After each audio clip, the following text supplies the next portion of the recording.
Hello வணக்கம். சக்தி வயர்வர்ஸ். இன்னைக்கு அனுப்ப போகிற பொருட்களை பார்க்கலாங்க. இது வந்துட்டு 5 கலரில் 6 கட்டு கேட்டிருந்தாங்க. கிளாஸ் வயரு 30 கட்டு. இது ஒரு ஆர்டருக்காக அனுப்புகிறோம்.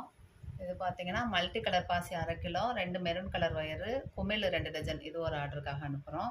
இது மெரூனில் 2 கட்டு வயரு, 1 கிலோ நெல்லிக்காய் பாசி ஒயிட்டில், பூ பாசி 4 பீஸ் கேட்டிருக்காங்க. இது ஒரு ஆர்டருக்கு அனுப்புகிறோம். இது பார்த்தீங்கன்னா கிளாஸ் வயரில் 4 கட்டும், குமிழ் 3 டஜனும் கேட்டிருந்தாங்க. இது ஒரு ஆர்டருக்காக அனுப்புகிறோம். டைமண்ட் பாசி 1/2 கிலோவாக வரும். அது ஸ்கை ப்ளூவும் டார்க் பிங்க்கும் 1/2 கிலோ அனுப்புகிறோம். இது பார்த்திங்கன்னா உள்ள லெதர் வைக்கிறதுக்காக வந்திருக்குதுங்க. பேக்கு பாருங்க எவ்வளோ அழகாக போட்டிருக்காங்கன்னு. ரோஜா பூ பாசியில் மல்டி கலர் வாங்கி இதையும் போட்டிருக்காங்க. இந்த பாசி எல்லாமே நம்ம தான் அனுப்பிவிட்டோம். சில்வர் கலர் வயரில் பிளாக்கில் கலர் அரேஞ்ச் பண்ணி போட்டிருக்காங்க. இது 2 கோல்டன் கலர் கூட. இது ஒரு ஆர்டருக்காக போட்டு இன்றைக்கி அனுப்புகிறோம்.